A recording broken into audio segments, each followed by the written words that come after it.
জাগাত জাগাত খায় জাগাত ব্রেক। আমি আগে শুনতাম ইন্দুরের ওষুধের এটি পুরো মুখস্থ করছিলাম, আমি একবারে পুরাটা শিখছিলাম। আমি মাদ্রাসায় ছাত্ররা আমারে কইতো, দোস্ত কস না তুই একটু এডি, তা আমি এডি কইতাম। লাইনে খায়, সিরিয়ালে মরে, লাফাইয়া খায়, দফাইয়া মরে। আরে কপাল, তখন তো ছাত্র ছিলাম।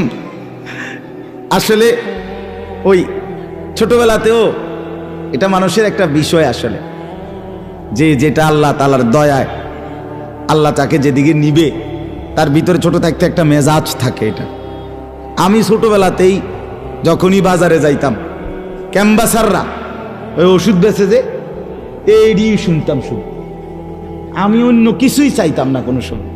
আমার বোন জামাই, আমার আত্মীয় স্বজন অনেকেই আমার ওইখান থেকে খুঁজে আনতো, মানে আমার বাজারে গেলে টোয়াই পাইতো ওইখানে, আমি ওই শুধু এটি খেয়াল করতাম হাতে কি কয়, এইগুলা কইতাম বাসায়, পুরা মুখস্থ কইতাম আর কি।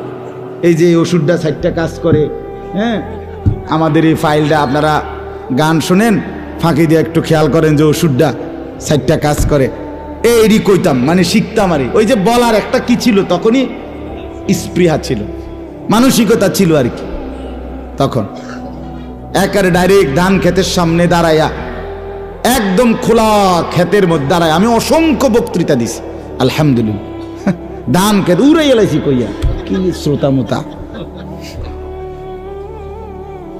ক্লাস 4-এ যখন পড়ি, 4র্থ শ্রেণীতে, টুমচর মাদ্রাসায়, ফজরের আগে, ফজরেরও আধা ঘন্টা 1 ঘন্টা আগে মাদ্রাসায় প্রতিযোগিতা, কোরবানির শিক্ষা ও তাৎপর্যের উপরে বক্তৃতা দিমু। এই শিখছি ফজরের আগে উঠা 1 ঘন্টা ধরে এই বক্তৃতা, শুধু হাতলাইরা এই সেই কইতাম।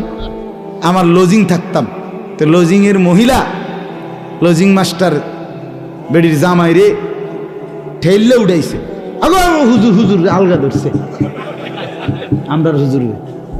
আমার সেই লজিং মহিলা আজও আছে, লজিং মাস্টারও আছে, আমি ওনার বাড়িতে অনেকবার গেছি। আর পরে তো ও বেড়া থাপায় তাড়াতাড়ি আইয়া আমার আঞ্জা করে ধরে, কি তো হয়েছে বাজি তোমার, কি? আমি না কিচ্ছু না, আমার প্রতিযোগিতা। আলগা আলগাও ধরছে না, আমি আসি, অসুবিধার আমি হঠাৎ তাই না, আমার প্রতিযোগিতা আমি আসব, আমি এনে আমারটা আমারে করতে দেন। যাই হোক, এটা এখন মনে হইল বললাম। তো যাই হোক, আমার বাপ বলার উদ্দেশ্য হইল তওবা ইস্তিগফারের অপেক্ষায় থাকে আল্লাহ। আর আল্লাহ তাআলা তওবা যদি দিল থেকে করে, গুনাহ ছেড়ে দেয় আর করবে না, ওয়াদা দেয়, লজ্জিত আর অনুতপ্ত হয়ে চোখের পোটা পানি পড়লে আল্লাহ তাআলার আরশে আজিম নড়ে ওঠে, কেঁপে ওঠে। আল্লাহ বলে, বান্দা 1 ফোঁটা পানি ফেলেছ আর করবা না, বললা ঠিক আছে যাও, গাফারতু লাকা ওয়ালা উবালি, কোনো পরোয়া না করে সব মাফ করে দিল। এই জন্য বন্ধু, ফিরে আসে নিজের অসভ্যতা, নোংরামি, অশ্লীলতা, বেহায়াপনা থেকে নিজেকে বাঁচাই। ছেলেরা বাপ, জীবনটা তোমারটা তোমারই, আমার পথে আমি, তোমার পথে তুমি। বন্ধু আমার, আল্লাহ তাআলা আমাদের প্রত্যেককে ভালো হওয়ার তৌফিক দান করেন।